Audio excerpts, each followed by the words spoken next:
Hey everybody, it's Pastor Carmen and Indy for a story. So grab your listening device, find a snack, maybe grab a Snuggie, find a comfy place to sit, and get ready for story time. Hello friends, it's Pastor Carmen and welcome back for another story time. Have you been submitting some comments and suggestions for our new name? I hope so. I can't wait to read them all. But now it's time to come together for story time. And today's story is called Alexander and the Terrible, Horrible, No Good, Very Bad Day. This is a classic. You should ask your grown-ups. I bet they read this book when they were little too. It says, I went to sleep with gum in my mouth, and now there's gum in my hair. And when I got out of bed this morning, I tripped on the skateboard, and by a miracle, I dropped my sweater in the sink while the water was running. And I could tell it was going to be a terrible, horrible, no good, very bad day. This is Alexander. At breakfast, Anthony found a Corvette Stingray cart in his breakfast cereal box, and Nick found a junior undercover agent code ring in his breakfast cereal box. But in my breakfast cereal box, all I found was breakfast cereal. I think I'll have to move to Australia. In the carpool, Mrs. Gibson let Becky have a seat by the window. Audrey and Elliot got seats by the window too. I said I was being scrunched. I said I was being smushed. I said, if I don't get a seat by the window, I am going to be car sick. No one even answered. I could tell it was going to be a terrible, horrible, no good, very bad day. At school, Mrs. Dixon liked Paul's picture of the sailboat better than my picture of the invisible castle. At singing time, she said I sang too loud. At counting time, she said I left out 16. Who needs 16? I could tell it was going to be a terrible, horrible, no good, very bad day.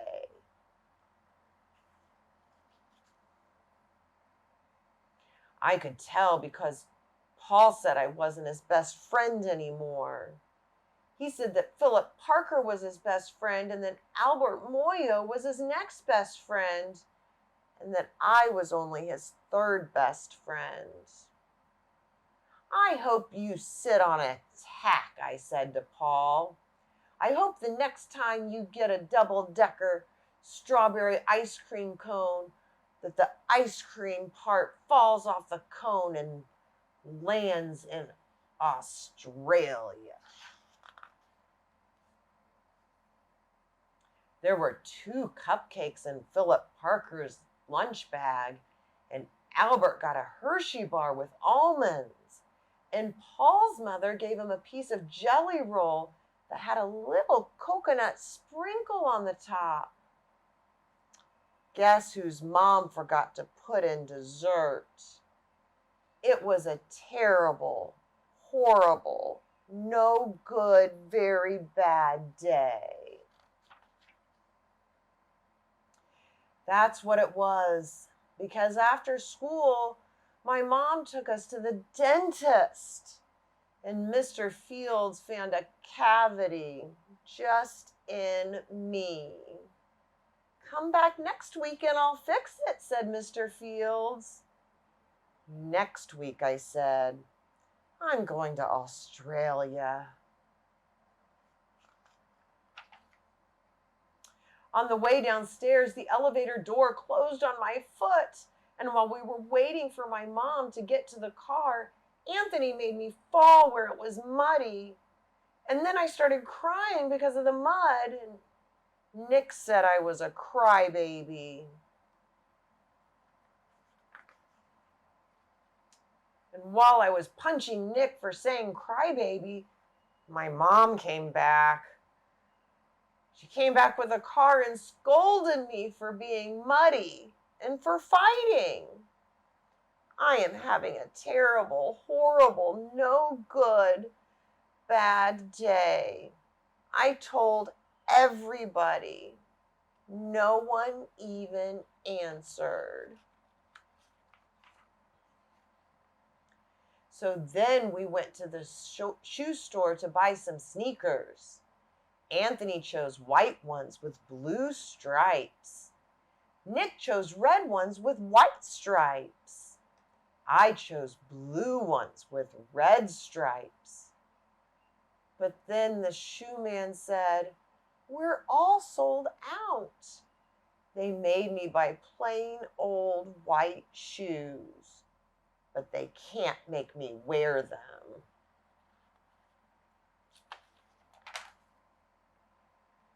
When we picked up my dad at his office, he said he couldn't play with it. We couldn't play with his copying machine. But I forgot. He also said to watch out for the books on his desk. And I was careful as I could be, except for my elbow. He also said don't fool around with his phone. But I think I called Australia. My dad says, "Please don't pick him up anymore." It was a terrible, horrible, no good, very bad day. There were lima beans for dinner, and I hate lima beans. There was kissing on TV, and I hate kissing. My bath was too hot. I got soup in my eyes. My marble went down the drain, and I had to wear my railroad train pajamas. I hate my railroad train pajamas. When I went to bed, Nick took back the pillow he said I could keep, and the Mickey Mouse night light burned out, and I bit my tongue. The cat wants to sleep with Anthony, but not with me. It has been a terrible, horrible, no good, very bad day. My mom says some days are like that.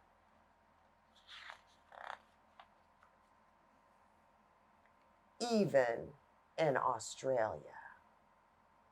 The end. Stick around and Indy's going to come and tell you what story they learned or what lesson they learned from the book Alexander and the No Good, Very Bad, Alexander and the Terrible, Horrible, No Good, Very Bad Day by Judith Vorst, illustrated by Ray Cruz. I'm sorry I messed your names up. Please forgive me. Now let's go see Indy. Oh my goodness. Hello, friends. I am still in shock over what a terrible, no good, very bad day Alexander had. The poor guy. Have you ever felt like Alexander? I know I have. There are just days when nothing seems to go right. Those days are usually Mondays for me, and then Pastor Carmen tells me that we have a case of the Mondays. I don't know exactly what that means, but I think it probably means we're both having a bad day.